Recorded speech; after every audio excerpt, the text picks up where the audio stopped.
collections of traditions had been made. Selections from one such collection, the 42 traditions of Anawi, are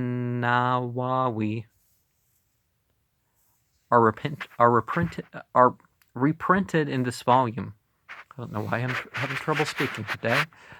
Islam has suffered the same division into sects which has afflicted most of the religions of the world. In spite of Muhammad's frequent warnings against such divisions, today Mohammedan sects are almost as numerous as those of Christianity. One of these categories, the Sufis, has produced much that is fine in its mystic poetry. Selections from one of the Sufi books, the Masnavi, are included in this collection. The book is the work of Jalaluddin Rumi, the most famous of the Sufi poets, who was born at Balkh in 1207 and died in 1273 of the Common Era. Another offshoot from Islam is worth mentioning here because of its widely spread influence in both America and Europe. In 1844, Mirza Ali Muhammad, a merchant of Shiraz in Persia, announced himself as a new prophet. He called himself the Bab, or the Gate, through which one could find God. He was actually made a leader of a Sufi sect in an area, and he decided later that that wasn't good enough for him, and he lost a lot of followers when he declared himself a prophet, anyways. Later, he proclaimed that he was a personal incarnation of God. In a revolt from his leadership, he was assassinated in 1850. But one of his followers, Baha'u'llah, called himself whom God manifest. He drew many followers to him quickly, who called themselves Baha'is. Though the original Babism has declined, Baha'ism has increased constantly and has had many adherents both in America and abroad.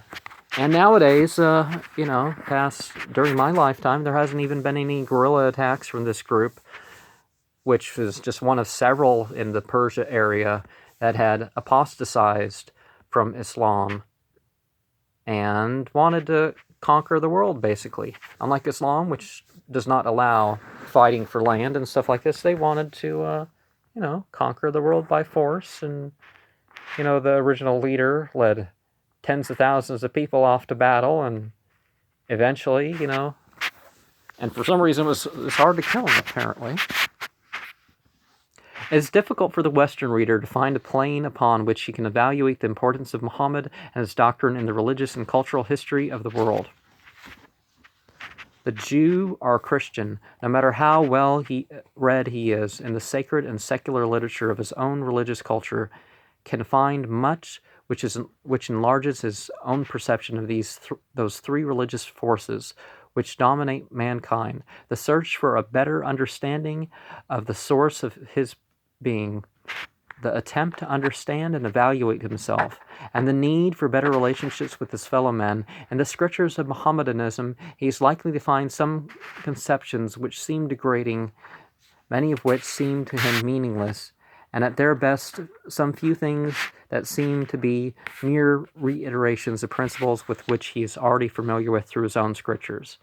And, this guy's obviously assuming that the problems with the Bible are the problems with the Quran, but of course he can't list any degrading teachings or meaningless teachings, or he can't, the abrogation of the bringing the verses for this age is bringing stuff that was lost in the other scriptures and bringing something better or more concise or something. But the prophets of God aren't some, mystical sort of, here's a bunch of new weird stuff. Oh, new weird stuff, yeah. No, you invite people through what they know. And, that's what a lot of my page is about, so. But to judge the contribution of Islam on this basis is perhaps to make a false approach to it. It must be remembered that Judaism, Hinduism, Buddhism, Confucianism, Taoism, Zoroastrianism, and even Christianity, the youngest of this group, were old and well-established religions when Arabia was still in the grip of a primitive form of polytheism that made almost no pretense as a social code. Furthermore, the leaders of these older religions had behind them a comparatively high degree of religious culture and tradition, whereas Muhammad was an illiterate whose vision was so far beyond that of his average compatriots that he was incomparatively above them in religious thought. And if you compare it to modern thought, what country lives up to the ethics of an Islamic state? Much less the ethics that the state has no business in. That's up to the personal individual. What philosophy? There's always something missing. But, there's various good and truth everywhere, but it's not something unique that Islam doesn't have. That he brought a conception of monotheism and a code of social conduct to one of the world's most backwards countries and furnished a religion which could be comprehended and accepted by other backwards peoples, thus enabling them to take a single step forward out of the darkness, perhaps make it apparent that the prophet of law was one of the great among the world's religious leaders. And it's important to think about all the things. If you can think of anything that doesn't have an answer as far as spiritual guidance, that's, acceptable in a physical thing, you can find it summarized in Al-Quran, which happens to be part of the next section, but